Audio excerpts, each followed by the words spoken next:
الحمد لله الحمد لله الحمد لله الحمد لله الحمد لله الحمد لله الحمد لله.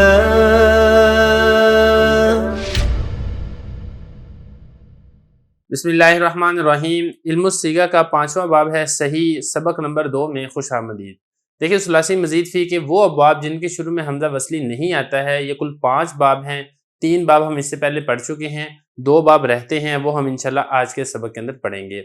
ان 2 بابوں میں سے پہلا باب ہے تفاعل، جو کہ دوسرے اعتبار سے یہ چوتھا باب بن رہا ہے.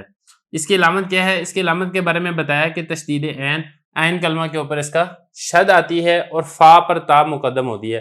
یعنی جو اس باب میں فا کلمہ ہوتا ہے اس سے پہلے آپ کو تا دیکھنے کو ملتی ہے. جیسا کہ التقبل قبول کرنا. اب مصدر میں بھی اگر آپ دیکھیں گے تو فا سے پہلے تا ہے، اور اگر آپ گردان دیکھیں گے تو گردان میں بھی آپ کو فا سے پہلے تا نظر آئے گی. جیسا کہ تقبلا، یہاں پر بھی دیکھیں کاف یہ فا کلمہ اس سے پہلے تا ہے. یہاں پر بھی آپ دیکھیں گے کاف یہ فا کلمہ ہے، اس سے پہلے تا ہے. مصدر میں بھی ایسے ہی ہے، اسم فاعل میں بھی ایسی ہے، مجہول میں بھی ایسی ہے. غرض یہ کہ سارے صیغوں کے اندر آپ کو تا نظر آئے گی. تو اس کی گردان کیسے ہوگی؟ تقبل یتقبل تقبلا فهو متقبل وتقبل یتقبل تقبلا فهو متقبل. امر آئے گا اس کا تقبل، نہیں آئے گا اس کا لا تتقبل، اور ظرف آئے گا اس کا متقبل. یہ چوتھا باب ہے. 5واں باب بھی بالکل اسی طریقے سے ملتا جلتا ہی ہے. 5واں باب ہے تفاعل. اس کی علامت یہ ہے کہ فا سے پہلے تا آتی ہے. جس طریقے سے چوتھے باب کے اندر آپ کو فا سے پہلے تا نظر آئی ہے، اسی طریقے سے اس باب میں بھی آپ کو فا سے پہلے تا نظر آئے گی.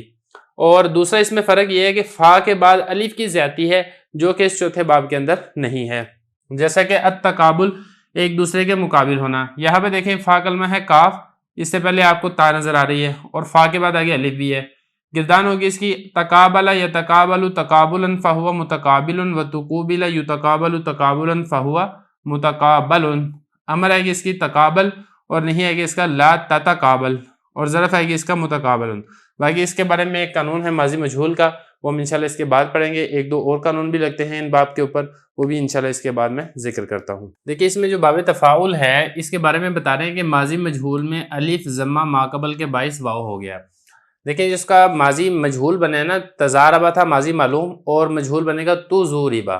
اب وہاں پہ دیکھیں جو آپ کو ماضی معلوم میں فا کلمہ کے بعد الف نظر آ رہا تھا، یہ فا کلمہ کے بعد جو الف ہے یہ ماضی مجہول میں آپ کو نظر نہیں آئے گا. اس کی وجہ کیا ہے؟ اس کی وجہ یہ ہے کہ جب آپ نے فا کلمہ کے اوپر ضمہ دے دیا، جیسا کہ آپ کو معلوم ہے کہ ماضی مجہول میں فا کلمہ پر ضمہ آتا ہے، تو الف یہ ضمہ کے بعد سروائیو نہیں کر سکتا، باقی نہیں رہ سکتا. تو اس لیے ماقبل ضمہ کی وجہ سے اس الف کو واو کے ساتھ تبدیل کر دیا جائے گا. یہ بالکل ویسے ہی تعلیل ہے جیسا کہ آپ اس سے پہلے والے باب کے اندر آپ کر چکے ہیں. تو یہ بتا رہے ہیں کہ ماضی مجہول میں جو الف ہے وہ ماقبل ضمہ کی وجہ سے واو ہو گیا. اور تا اس باب میں اور تفاعل میں اس قاعدہ سے مضموم ہو گئی ہے جو ہم لکھ چکے ہیں کہ ماضی مجہول میں ماقبل آخر کے علاوہ ہر متحرک مضموم ہوتا ہے. دیکھیں اگلی بات اس کے اندر یہ ہے کہ ماضی مجہول کے اندر آپ نے تا کو ضمہ کیوں دیا ہے؟ کیونکہ معروم کے اندر اگر آپ دیکھتے ہیں تو باب تفاعل میں بھی تصرفہ فتح ہے، اور باب تفاعل اس کے اندر بھی فتح ہے، تقابلہ یا تزاربہ. تو یہاں پر جب فتح ہے تو آپ ماضی مجہول میں اس میں آپ نے، چلو زاد کا تو سمجھ میں آ رہی ہے، فا کلمہ کی سمجھ میں آ رہی ہے، لیکن تا کو آپ نے ضمہ کیوں دیا ہے اسی کے بارے میں بتا رہے ہیں کہ وہ ہم پہلے قاعدہ پڑھ چکے ہیں.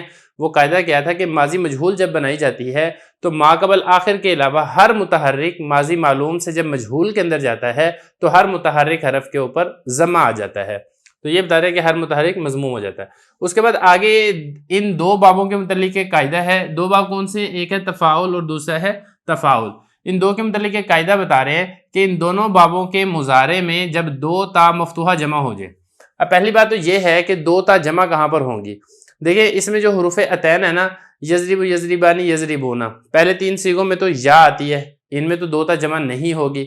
اس کے بعد تضربو تضربانی یضربنا، 2 صیغے ہو جائیں گے، ایک ہوگا واحد مؤنث غائب کا، دوسرا ہوگا تثنیہ مؤنث غائب کا. اس کے بعد تضربو تضربانی تضربونا تضربینا تضربانی تضربنا. اس کے بعد 3 صیغے مذکر کے، اور پھر 3 صیغے مؤنث مخاطب کے. مذکر مخاطب کے 3 صیغے، مؤنث مخاطب کے 3 صیغے، اور 2 صیغے مؤنث غائب کے. ان صیغوں کے شروع میں تا آتی ہے جو کہ مضارع کی علامت ہے. سارے ہی بابوں کے اندر آتی ہے، صرف اس کے اندر نہیں آتی ہے، تفاعل یا تفاعل میں نہیں. باقی اس سے پہلے جتنے باب گزر چکے ہیں ان کے اوپر بھی ان کے شروع کے اندر حروف عطین کی علامت تا آتی ہے۔ اب مسئلہ یہاں پہ یہ ہے کہ باب تفاعل اور تفاعل میں ایک تا تو اس باب کی علامت ہے کہ فا کلمہ سے پہلے تا ہوتی ہے، اور دوسری تا وہ ہے جو کہ ان سیغوں کے شروع کے اندر آتی ہے۔ مؤنث غائب کے 2 سیغے ہیں، مذکر مخاطب کے 3 سیغے ہیں، مؤنث مخاطب کے 3 سیغے ہیں۔ تو حضرت یہ فرما رہے ہیں کہ جب 2 تا مفتوحہ جمع ہو جائیں، ایک تو ان باب کی اپنی تا ہے اور دوسری تا ہو جائے گی حروف جو کہ مضارع کی علامت ہے، تو جائز ہے کہ آپ ایک کو حذف کر دیں۔ مثال کے طور پہ تقبل یتقبل، یتقبلان، یتقبلون، تتقبل، واحد مؤنث غائب بھی ہو سکتا ہے یہ، اور یہ واحد مذکر مخاطب بھی ہو سکتا ہے۔ تو آپ تتقبلو کو آپ ایک تا کو حذف کر دیں اور آپ اس کو پڑھ دیں تقبلو، یہ بھی جائز ہے۔ یا اسی طریقے سے تظاہرون، جیسا کہ جمع مذکر مخاطب کا صحیح ہے، تتظاہرون تھا تو پھر 2 تا جمع ہو گئی ہیں، 2 تا مفتوح ہیں، ایک تا کو آپ حذف کر دیں، اس کو تائے مضارعت والا قانون بھی کہا جاتا ہے، اور آپ اس کو پڑھ دیں تظاہرون، یہ بھی جائز ہے۔ دیکھیں قرآن مجید میں بھی اس کی مثال ہمیں ملتی ہے، تنزل الملائکۃ، اب وہاں پر جو تنزل ہے اصل میں تھا تتنزل، تو ایک تا کو اسی قانون کی وجہ سے حذف کر دیا گیا ہے۔ یہاں تک ہو گیا۔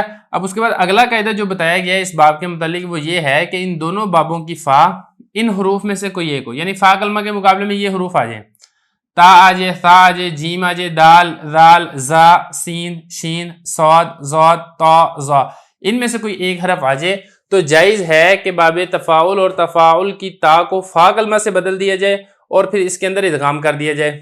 اس صورت میں ماضی اور امر میں شروع میں حمزہ وصلی آ جائے گا۔ یہ اب جو بات ہے نا، یہ قاعدہ میں آپ نے یہاں پہ لکھ لیا، سمجھ لیا، لیکن اس کو اس طریقے سے سمجھ نہیں آئے گی جب تک اس کو ہم پریکٹیکل کر کے ساری مثالوں کو نہ دیکھ لیں۔ تو اب یہ چونکہ یہاں پہ جگہ نہیں ہے تو یہ والا مکمل ہو جائے ایک مرتبہ، پھر اس کے بعد ان ساروں کی ایک ایک مثال لیں گے، تا کی، ثا کی، جیم، دال، ذال، زا، سین، شین، صاد، ضاد، طا، ظا، ہر ایک کی میں مثال لے کر آؤں گا، پھر میں آپ کو بتاؤں گا کہ یہ والا قاعدہ کس طریقے سے اس کے اوپر جاری ہوا ہے۔